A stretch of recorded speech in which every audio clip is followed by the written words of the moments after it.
Goedemiddag en welkom bij Joert. Het is het gesprek van de dag, de dichte mist, die het al dagenlang aanhoudt. Toch valt het al ongelukken op het dik ta. Het zit van de morgen dicht, potdicht. Nevens Rijkswettersteert en politie rieden de verkeersdeelnemers voorzichtig. Dat jouwt wel vertragings en files, maar volle meer ongelukken als op een normale man niet te morgen binnen de net. Gelukkig alleen materiële aanrijdingen, dus valt wel mee. Er zijn wat auto's door een hek heen gereden, dan mis je de bocht.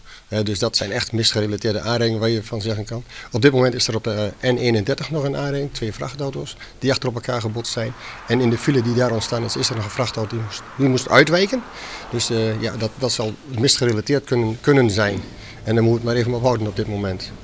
Het blijft nog even oppassen in het verkeer, want ook de komende dagen zal het nog flink mistig wezen. De 22-jarige Janna Eijer van Jobbegeer had sneuntioen een lied internationaal woen in het Italiaanse Udine. Maar het lied één klap kregen ze de meeste punten. Bij haar optreden kreeg Janna Eijer de seel maar meer dan 1300 man in het Italiaanse Udine aardig stil. Het noemt maar een indruk. Het viel lange tijd spannend bij de puntentelling, maar op het laatst woen ze toch, maar een miniem verschil van de nummer 2. Ze weer bot verrast. Dat is raar. Goh, ik echt even wachten. Het is heel gek. Dat kan echt. Ik is helemaal net trouw. Ik snap die hele puntentelling net. En dan zei Janna is de winnaar. Ik denk, oh, nou moet ik dus rennen naar voren staan. Ik wist het echt niet meer. Het is na 8 edities van Lied Internationaal voor het eerst dat er een Fries wint. De publieksprijs weer van Coffee Shock Company uit Eerste Rijk. Janna waart bij het publiek twadden. Inwoners van Jester Littens binnen lulk op Elkien. De wenningstichting wil huizen slopen, maar er niet van waarom bouwen. Dat er zo'n huizen sloopt worden zo'n weer wel bekend. Maar de zo'n 5 nijen waarin het plak komen. Elkien had die plan waarom lutsen. Voor de joodistige bewoners wordt de kans liets dat ze aanst weer in het dorp weeën kennen. Ze hebben op een vergadering gehad dat er ik alweer 10 woningen verkocht worden. Dus dan ben er haast net volle huurhuizen meer. En ik kan echt net een woning kopen. Het dorpsbelang wil nog maar een eigen wenvisie komen en de plannen van nijbouw nijlippen inblazen. De politie had 4 Roemenen oppakt die het mogelijk belutsen binnen bij het stellen van meerdere pinposten in de provincie.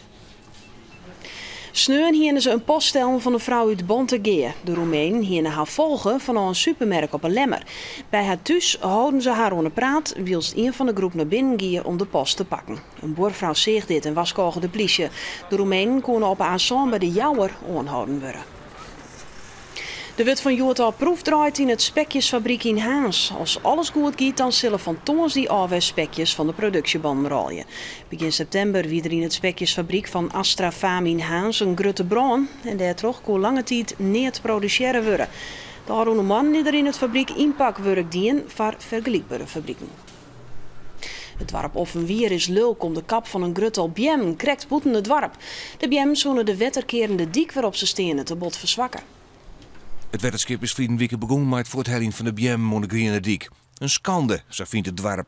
Het is de scheiding tussen het dorp en de stad en het industrieterrein wat daarachter ligt. En ten tweede, het is al jarenlang een geweldig prachtig gezicht. Deze bomen die in het landschap een karakteristiek deel van deze omgeving uitmaken. De bewoners zijn een alternatief plan bedacht.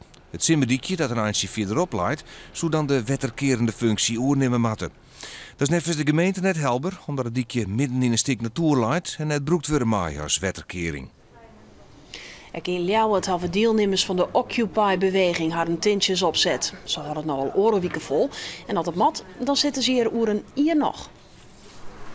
Ze demonstreren in het kapitalistische systeem. De honger naar geld is nevens harden de oorzaak van de economische crisis. Ik vind het wel goed dat mensen er ook eens stil bij staan. Dat er ook nog andere dingen in het leven zijn dan alleen maar geld en macht en dat soort zaken. De Occupy-deelnemers weten wel hoe het oorzaakt, al gaat het om een grut idealistisch idee. Dat wij zelfvoorzienend wezen kunnen en dat betekent dus dat wij nou een kamp hebben. En daar willen wij trouwens om jou in sponsoren. En we zijn ook een stuk groen bezig wat eigenlijk boeten ljouwt leidt. En dan willen we eigenlijk onze eigen groente en eigen dingen op verbouwen. En daar een interactie met het kamp. En dat betekent dat we dan onafhankelijk wezen kunnen van het systeem. En dan zorgen we nog even naar de waarsverwachting. Een soort mistjoert en dat zul joen en vannacht net oors wezen.